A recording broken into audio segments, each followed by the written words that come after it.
Hi, my name is Ella Pskorsky. I'm the current president of AQ Student Farm. This video will be on carrots. Also, if you hear hammering behind me, I'm sorry about that. Our siding's being redone. So just to recap, this is our 2020 video series. Each week, we're going to post a video about a plant you can grow in Laramie. This is the third video on carrots. Next week will be on pumpkins, and the week after that on lettuce. Summary of this week's episode. We're going to have a description of carrot plants, how to grow them, storing and preserving them, how to use them, and a couple of recipes. So description, they're a taprooted vegetable. The carrot is the taproot. They have leaves similar to dill and Queen Anne's lace. They're sweet and crunchy, and they're a biennial, which means they take 2 seasons to grow. So the varieties we use on acres are the Burpee A1 hybrid and Kaleidoscope mix. I mentioned these because I know they will grow in Laramie, and I've had really good success with them. So if you're not sure where to start, these ones are perfectly acceptable. What you need to do is you sow your seeds after, before the last frost, after. It depends. Laramie has a growing season of 90 days, so just make sure you're able to get that 90 days in there. Do not transplant them, because if you do, then the roots will come out really like bent, and you don't want to do that because then it can be hard to pull them up and they might break in the ground. You need your soil to have a lot of organic matter, and it needs to be tilled or otherwise softened, because they need to be able to push through the ground so that they don't bend or end up with funky shapes. But actually, yeah, speaking of funky shapes, this picture here is a bunch of carrots that I harvested last year. So these were only the ones that were funky shaped. As you can see, a lot of them have like multiple legs and look like little people or octopuses. Which I always think it's really funny. But a lot of them broke off partially in the ground, or I had to dig them out just because they weren't a single root, so it's kind of hard to just pull them and have them come out right away. So it's important that at least most of your carrots are pretty straight and just a single root, because it'll be easier to pull them up. All right, so they need to be irrigated here in Laramie, just 1 inch a week, just a normal amount. You harvest kind of when you want to. You don't want to harvest them too early, or it'll still be bitter. Big enough is really dependent on what you want them for. It's really easy if they're sticking up out of the ground, like in this picture, but if they're not, you can kind of just stick your finger down there and kind of guess how thick they are and see if that's thick enough for your needs. You can also wait until a little bit later when it gets cooler, so the carrots should be sweeter. And if you want, you can leave the entire plant in the ground for another year and let them go to seed, but this does take 2 years. You have to leave them in the same place. We don't personally do that, but you're welcome to if you want.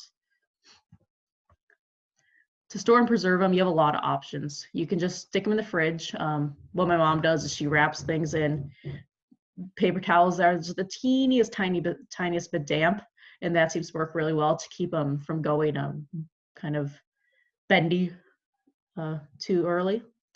You can also pickle them in vinegar. You can pressure can them. So I have not done this. I'm scared of pressure canners, but that's definitely an option. You can make kimchi, you can freeze them, you can dehydrate them. What you can also do is you can put them in a box with sand in a cool place. My roommate does this in our cellar in Laramie. But what you got to keep in mind here is you can't wash them beforehand. So if you get them from the store, they'll definitely be pre-washed, so you can't do this. They'll just go bad right away. If you get them from a farmer's market, they may or may not have been washed, so you'd have to ask. But if you get them from your own garden, you can just pull them up, brush off the extra dirt, and stick them in this box with sand. There are instructions on how to do this properly online. Basically, you just got to make sure they don't touch, and it has to be in a cool place, clean sand, that sort of thing. How to use them, there are also a lot of options here. So as people know, they're an exceptional source of vitamin A, but they don't necessarily help your vision. That was a myth made up by, I believe, the British during World War II to try to get like the Germans to believe they were superhuman or something weird like that. You can eat them fresh. You can dip them in your condiment of choice. You can add them to any number of dishes. You can eat them by themselves or with other things. You can make desserts. And something that's always fun that I've enjoyed doing is when you cut off the top of the carrots, this can be also with store-bought carrots. It doesn't have to be with your own grown carrots. You can cut them off and stick them in a little saucer with water in it, and eventually they'll regrow their tops. Just make sure that the tops you're using aren't slimy, because those probably won't regrow. But the ones that are relatively dry and maybe even already have some grain on them, you can regrow them and then use the tops in pesto or in salads. We have actually also, because we don't want to waste food at Acres, so we have a lot of carrot tops. So we try to use those. I had a whole lot of carrot tops in my freezer for a long time. So a simple recipe is just a stir fry. You know, you can, this is so versatile, you can do whatever you want. Here in this picture, you can see they have carrots and peas and onions and all sorts of vegetables.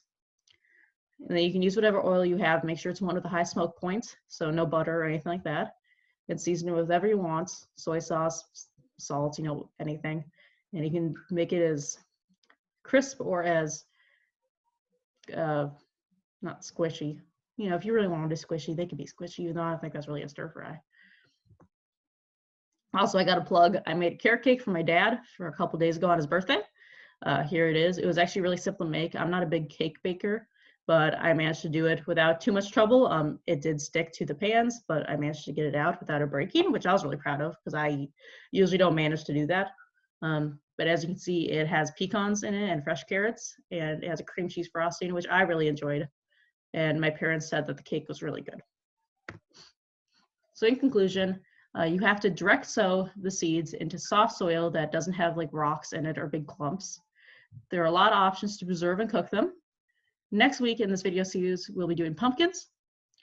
And if you have any questions about this or other plants or growing in Laramie or really anything, you can email us at uwstudentfarm@gmail.com, or you can comment on the Facebook post or the YouTube video or anywhere else you see this. Thank you for watching and have a good week.